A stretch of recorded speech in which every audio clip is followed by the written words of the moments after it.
안녕하세요. 반갑습니다. 허재삼 작가입니다. 오늘 제가 여러분들께 소개해 드릴 책은요. 송호성 작가님이 지은 독서의 위안 이런 제목의 책입니다. 먼저 작가 소개를 해 드리겠습니다. 지은이 송호성, 한양대 공업화학과를 졸업하고 현재 인천 남동공단에서 중소제조업체를 운영하고 있음. 네, 그럼 머리말을 한번 보겠습니다. 틈틈이 책을 읽으면서 그리고 의미 깊은 언어들을 접하면서 책을 읽어야 하는 이유에 대해 나름대로 생각해 봤습니다. 독서를 통해서 얻게 되는 것은 무엇이고, 독서가 가져다주는 위안은 과연 무엇인가? 이 점에 대해 나는 T.S. 엘리엇의 표현을 빌려 말할 수밖에 없습니다. 언어는 우리에게 즐거움을 준다. 그것은 언어만이 줄 수 있는 즐거움이다. 라고. 영상이나 그림 혹은 음악처럼 직접적이고 강렬하지는 않아도 언어의 매력은 그것을 아는 사람들에게는 분명히 실제하는 가치임에 틀림없습니다. 엘리엇은 살기 위해 썼고 조이스는 쓰기 위해 살았습니다. 제임스 조이스에게는 언어가 곧 종교였습니다. 언어는 사상을 담는 그릇이기도 합니다.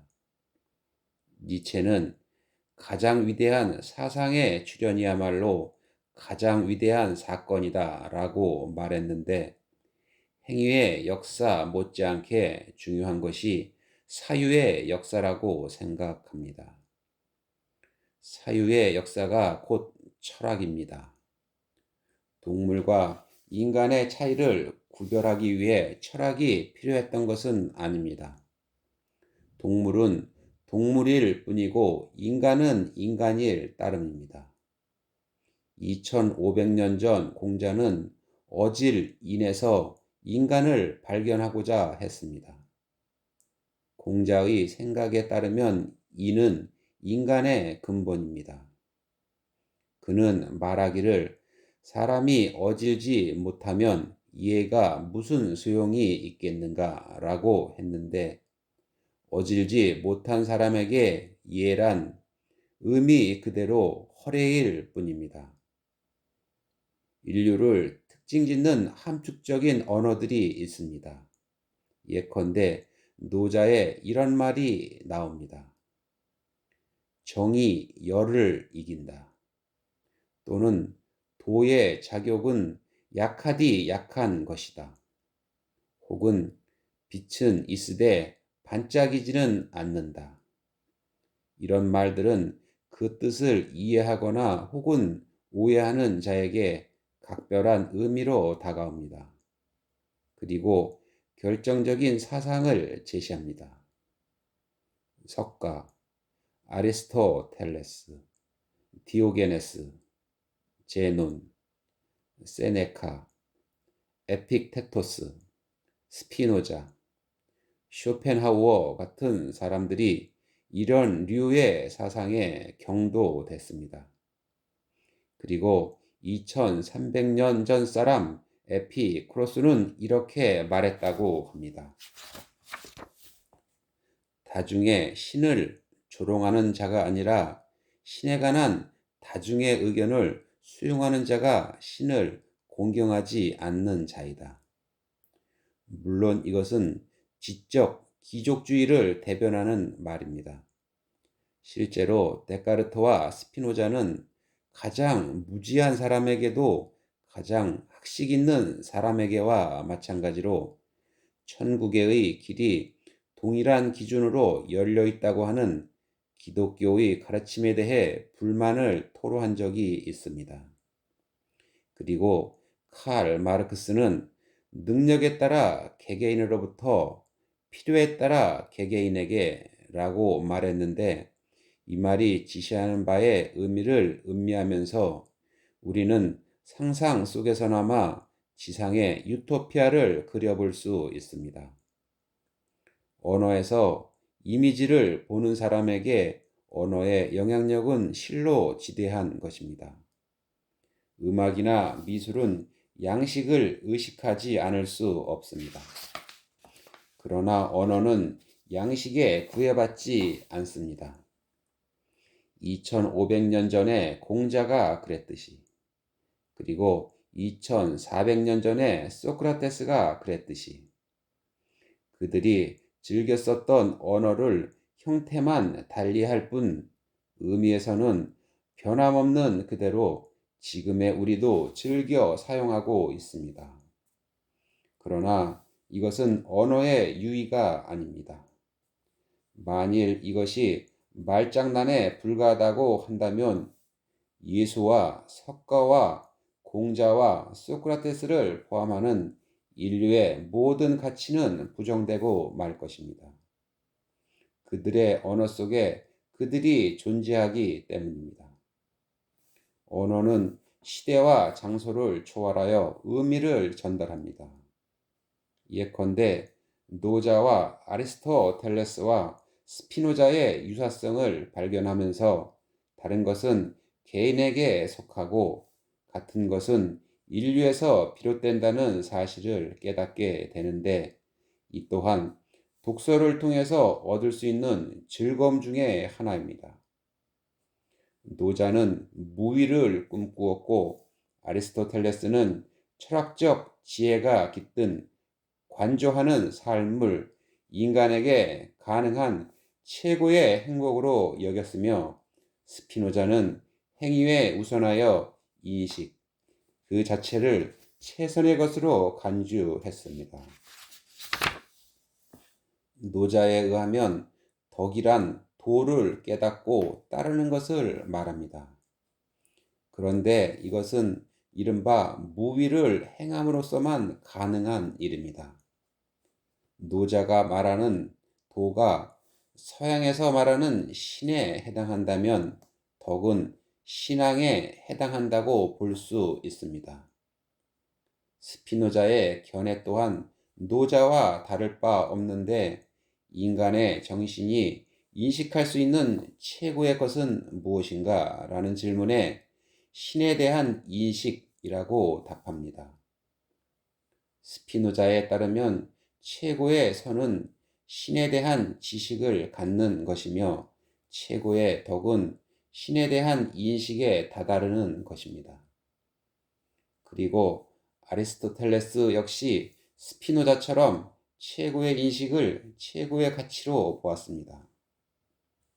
데카르트는 나는 생각한다, 고로 존재한다 라고 했는데, 이는 사유의 중요성을 강조한 말입니다. 그런데 철학자는 본래 나는 존재한다, 고로 생각한다는 식의 입장에 충실해서 탄생한 인간 유형이었습니다. 특히 플라톤은 철학자를 최선의 인물로 부각시켰습니다. 그는 인간 영혼의 불멸성을 자신이 주장한 이데아론에서 이끌어냅니다. 플라톤에 의하면 철학자의 영혼만이 신적이며 영원 불멸할 수 있습니다. 오직 철학자만이 이데아를 인식할 수 있기 때문입니다. 플라톤이 말하는 천국은 애지자인 철학자들을 위해서 존재하는 곳입니다. 그리고 아리스토텔레스는 자신의 윤리학에서 철학자는 신들로부터 가장 사랑받는 자이며, 따라서 다른 어느 누구보다도 행복한 사람이라고 결론 내립니다. 그러나 예수 그리스도의 생각은 달랐습니다. 플라톤은 천국에 이르는 문을 좁히는 데 기여했지만 예수의 가치는 그 문을 넓히는 데 있었습니다. 한마디로 말해서 천국에 들어갈 수 있는 요건을 유능함에서 선함과 믿음으로 대체한 것입니다. 하지만 한편으로 언어는 도덕적인 덕에 우선해서 지적인 덕에 보다 충실해 왔습니다. 인간은 스스로를 표현함으로써 비로소 자신을 아는 존재입니다. 여기서 언어는 수단이 됩니다. 그리고 인간은 스스로를 증명함으로써 자신을 표현하는 존재입니다. 여기서 언어는 목적이 됩니다. 왜냐하면 인간은 보다 더 나아질 수 있는 존재이기 때문입니다. 언어는 인간 정신을 단련시키고 인간의 행위에 가치와 명분을 부여합니다. 최초의 인간과 최후의 인간은 그가 표현하는 언어에 의해서 차별됩니다. 말은 행동의 언어이고 글은 사고의 언어라는 주장은 역사를 반영합니다. 소크라테스의 말은 플라톤의 글보다 분명히 더 역사적입니다. 마찬가지 의미에서 사도 바울의 글은 예수의 말을 절대 능가하지 못합니다. 옛 사람들 생각에 글은 죽은 언어이고 말은 살아있는 언어였습니다. 그럼에도 글은 우리의 운명을 지배하고 있습니다. 만일 지식인이 하나의 유익한 존재라면 지식인이 되게끔 만들고 어느덧 지식인이 된 그들에 의해서 쓰여진 글이나 책 또한 소중한 자산임에 틀림없습니다. 이 글은 철학에 관한 글입니다.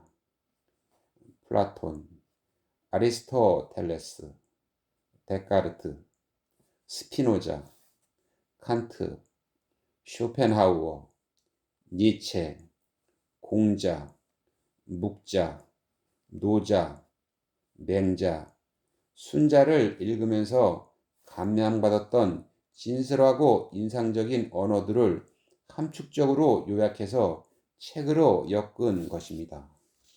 그럼 본문으로 한번 들어가 보겠습니다.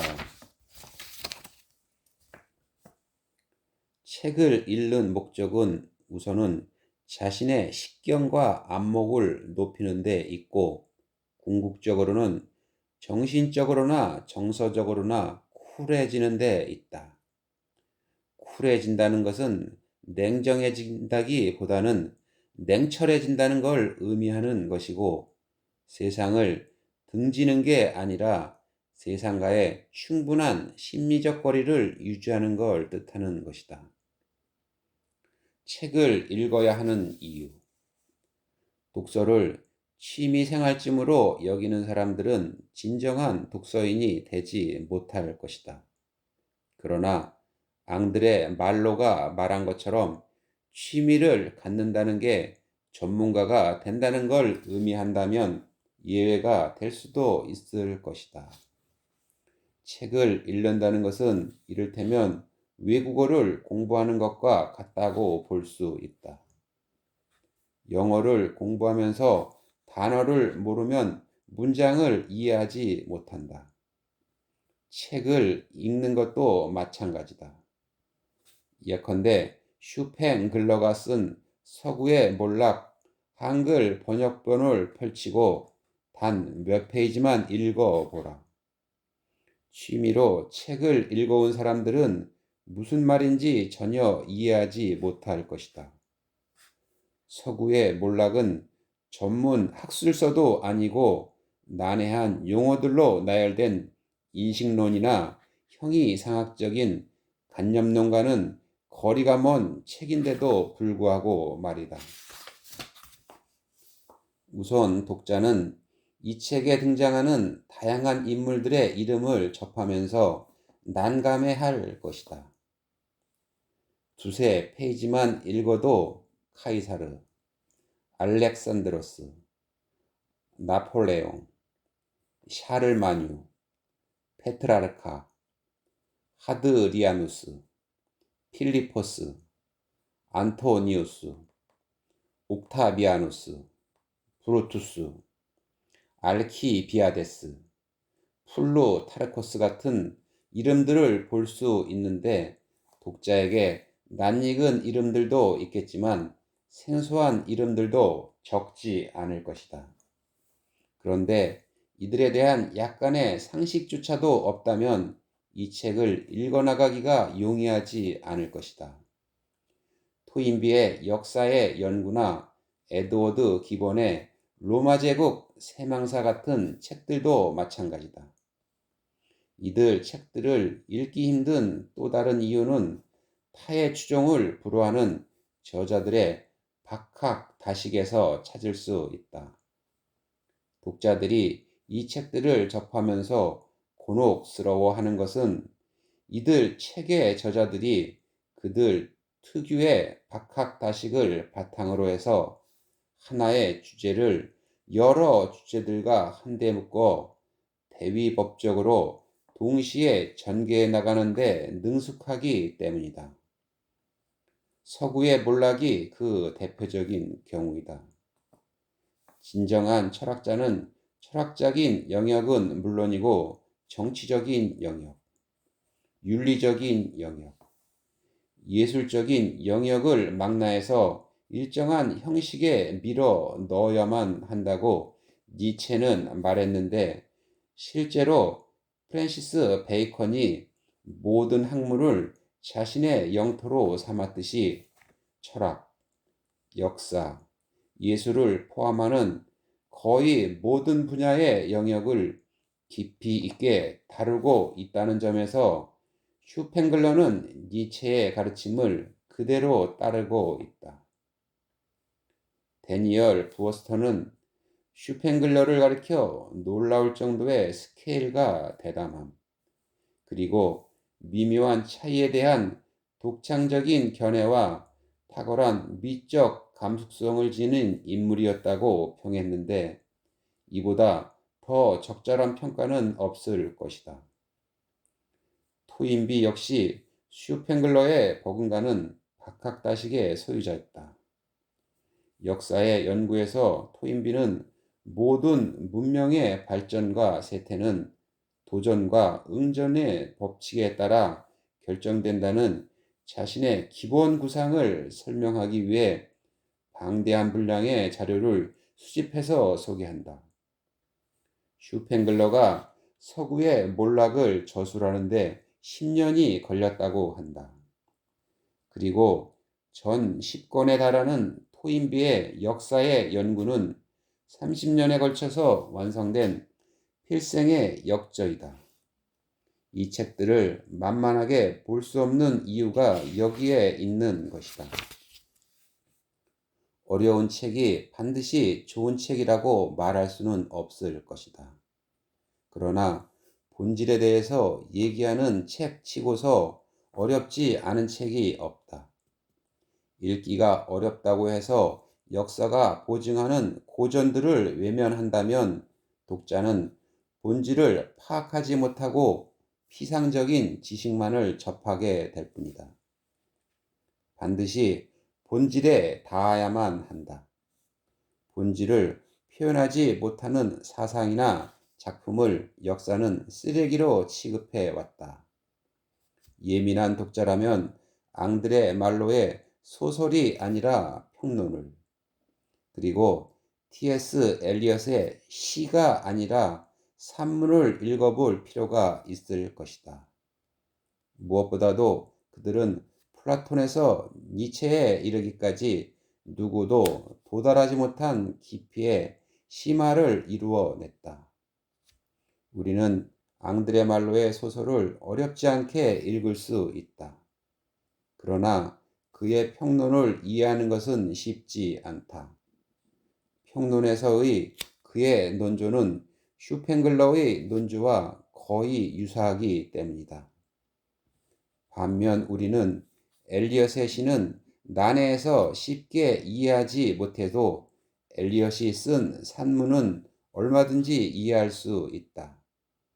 엘리엇은 앙드레 말로와는 달리 자신의 견해를 평이한 언어로 정확하게 표현하려 했기 때문이다. 그렇다 해도 엘리엇의 산문을 이해한다는 것은 그 논리의 정연함 때문에 초보자에게는 쉽지 않아 보인다. 좋은 책은 독자로 하여금 많은 생각을 하게 만든다. 그 중에서도 특히 고전은 이른바 사고의 보고이다. 고전이 될 수 있었던 이유는 역사가 고전을 보증 해설하기보다는 고전이 역사를 보증해왔기 때문일 것이다. 고전을 읽음으로 해서 우리는 우리의 일상에서 볼 수 없었던 인류 역사의 장대한 파노라마와 삶에 관한 풍부한 에피소드와 의미 깊은 사상을 접할 수 있는 특권을 부여받는다. 그리고 우리는 고전을 통해서 가치의 전도를 목격하게 되는데 이로 인해서 변증법적인 사고가 가능해진다. 이를테면 묵자가 공자에게 이의를 제기했듯이 예수는 플라톤에 대해 이의를 제기했고 니체는 전혀 다른 방식으로 플라톤과 예수에 대해 잠옷 거칠게 이의 제기하는 것을 볼 수 있다. 인류가 수천 년 동안 똑같은 말만 해왔다면 인간은 얼마나 따분한 존재이겠는가. 또한 우리는 책을 읽으면서 비로소 회의하는 방법을 배우게 된다. 집착은 중독처럼 때로는 우리에게 최악을 강요한다. 반면 회의는 개인에게 일종의 자유를 제공한다. 불신만큼 확실한 신앙은 없다고 말한 철학자도 있었다. 철학적인 사고가 가능한 사람들에게 회의주의는 지적 편력의 출발점이 된다. 반면 회의를 품는데 인색한 지식인은 지적 포만감에 만족할 따름이다. 회의주의는 무엇보다도 선입관을 거부한다. 앙드레 말로의 말처럼 우리들의 부활은 선입관에 의한 휴머니즘으로는 불가능하다. 그것은 몽테뉴가 그랬던 것처럼 지금까지 표현되지 않은 휴머니즘을 필요로 한다. 일상적인 것은 물론 중요하다.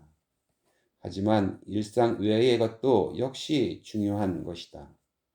인간은 일상에서 소모되고 남은 역량의 나머지 부분을 운명으로서의 인생에 할애해 왔다.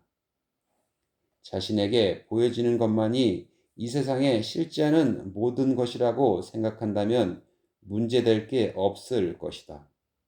그러나 문화, 종교, 철학, 예술과 같은 영역의 것들은 형이상학적인 관심사에 속하는 사안이다.